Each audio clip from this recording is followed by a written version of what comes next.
everybody. We are live. Guess what? I've got people with me, y'all. Hey, thanks for joining. Hey, Shannon. Hi, Lauren. Oh, hey, everybody. Good to see you. Hi, Tracy and Gwen. Barbara, good to see y'all tonight. Holly Green, thanks for joining. Hey, y'all. This is great. It is September 11th, which is a very special day. And I just had the biggest surprise of my life. I almost had a heart attack. But my brother is what my mom says my biggest birthday present. So my brother just showed up at my house. And my dad's here, and he brought my brother, and my birthday's tomorrow. So, hey, thanks for joining, everybody. Hey, Tracy, thanks for joining. So, Dad's scooting a little bit, and y'all help me Periscope tonight. So, we're just going to be talking about today and the events of today and what September 11th brings to mind as we think about our freedom and the fear that comes when a terrorist attack happens on our nation, and what it means to have freedom from fear. So my dad is like the biggest expert ever about this kind of stuff. My brother's pretty smart too. And I'm always afraid. So we're working on him. But anyway, so hi from Istanbul and wherever else y'all are from. We are right here in Dallas, Texas. And I will introduce myself. Hello from Turkey. Welcome, welcome. Yes, welcome, y'all. So I'm Trina Titus Lozano, and I'm a counselor and an ordained Christian minister, and I Periscope with y'all every day at noon and 9. And whoop, let me just try to, there we go. Okay, so from Kaleem, from Turkey, good to see y'all. Okay, so anyway, let's talk about freedom and fear and freedom from fear and all that stuff. What do you guys think? What are your thoughts? My thoughts biblically are that first of all, God has called us to live just for today. He hasn't given us a promise of tomorrow. He hasn't given us a promise of next week or next year. And I've noticed that fear comes whenever you try to take care of tomorrow and next week and next year. So when you begin to deal with the issues just for today and completely disregard tomorrow, it's not yours. You can't change tomorrow. You can't produce whatever you want to. It just, tomorrow is tomorrow. You have no authority over tomorrow.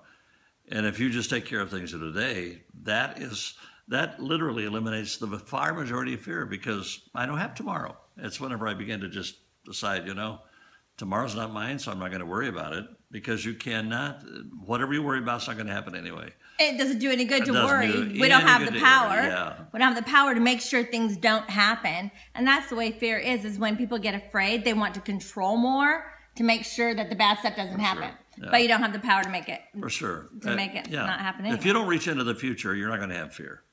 It's whenever you start let go and let God. Don't worry about the things you can't control. Exactly, Kristen. And we really can't control anything except for in the moment we can just make our own choices. But besides that, we really don't have the power to control, which is where trusting God comes in. And that's where our faith replaces Absolutely. The fear. And that's what makes all the difference. You made a good point earlier. What are your thoughts? What was it?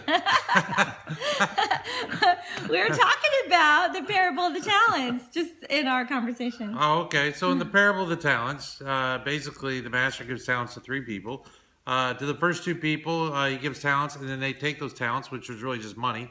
They take that money and they reinvest it, and they return even more. The third person says, I buried the money because I was afraid. So basically, fear kept them from doing anything. And so fear can often paralyze you. It makes you stop. It makes you sort of clam up. It makes you not do what you should be doing.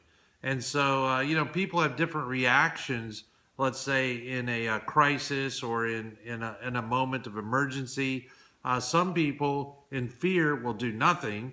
And then some people will think about what they should do. They'll think analytically, or they'll think, what comes next. So people have different responses in those situations. And in the parable of the talents, the master says, I gave you this money and you just buried it. Why'd you bury it? He says, because I was afraid. And the master condemned him.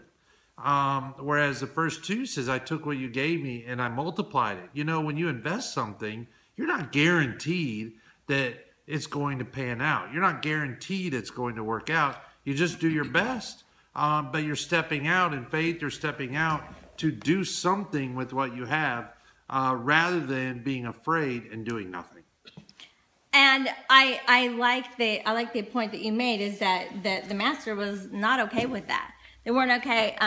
Never forget, Trina, I can tell you love your family. Yeah, I do love my family, and it's so beautiful to be here with my family. I think my dad just like walked out. It's great to be here with my brother, and we're glad my dad was with us for a minute. Don't worry, I'll never leave you. Oh no! But you know, the Bible talks about fear. In fact, it is the most often commanded. It's more. Let me just say this. How do I say it? It's the most frequent command in the Bible. Exactly, the most frequent. Thank you for saying what I'm trying to think right now. Yes, in fact, I think close to 200 times it says, "Fear not, fear not, fear not. Don't be afraid, don't be afraid. Fear not." And I think you get the point after almost 200 times it says that we're not supposed to be afraid. Of course, we are supposed to fear God, which is completely different. That's a reverence, that's a respect, versus being afraid. But when we're literally afraid, we can't have faith at the same time. We can't have fear and faith simultaneously. We can't have love and fear simultaneously. Perfect love casts out fear. We talked about that earlier today. I love how Dr. Caroline Leaf talks a lot about that as well. Those fearful thoughts are those toxic thoughts. And like I said earlier, if you let fear take over your thoughts, if you don't captivate those thoughts, they'll captivate you. If you don't control your fear will control you.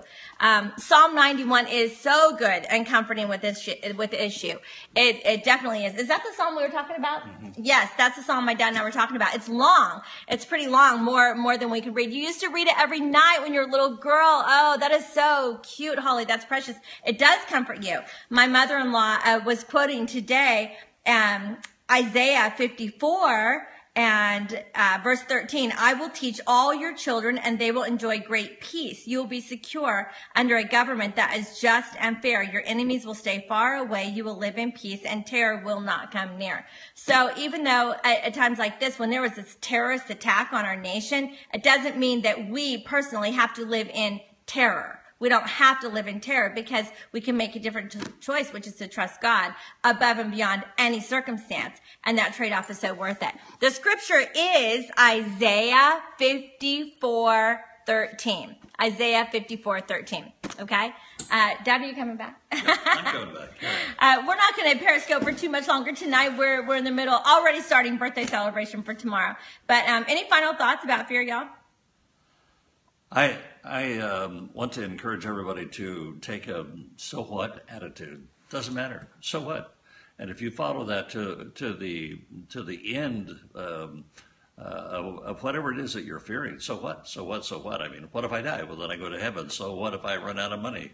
Well, then something else will happen. God's continually making provision for you. So you can think of the very worst scenario and say, so what? God's got it already taken care of. I'm not afraid of that. It literally eliminates fear. There's just no possibility of fear whenever you put all the so what's in there. So what? So what? God's got it under control. Mm-hmm. I do a little exercise with all of my clients where I actually say the worst case scenario and then they have to say back to me, I'm not afraid of that. So it's literally anything and everything. Going bankrupt. I'm not afraid of that.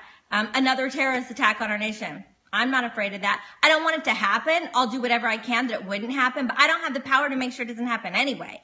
So I will trust God through any storm life will bring. Life brings storms. Things happen, but I'll trust God no matter what. Infertility. I'm not afraid of that. Death. I'm not afraid of that. Sickness. I'm not afraid of that. Cancer diagnosis. I'm not afraid of that. You know, literally you can take, like Dad said, any scenario and say, you know what? God and I will get through it. Divorce. I'm not afraid of that. You know, anything. God and I will get through anything. that comes at me, any circumstance. So any terrorist attack, anything that threatens your safety, you do your part to keep you safe, and then God does his part, and with God all things are possible. But we don't have to worry about anything because our eternity is secure with the Lord. So anyway, I hope y'all are encouraged tonight to just really, really hold on to your faith. This Bible is the most incredible tool, and fear is a tool of the enemy. But the Bible is, we can stand on the Word of God, and we know that this is where our hope is. Our hope is in Jesus. Our hope is in the Word. And through the Word, we know that our life is secure. And it's a beautiful thing, right, y'all? That's right. Beautiful. It's beautiful. I'm not afraid of that. It's a great way to live. Be fearless, be strong and courageous. It's a great way to live. Catch the replay. It was really fun. Thanks for the birthday wishes. I am 50. I'm going to be 50 in the morning. My mom said at 7 a.m.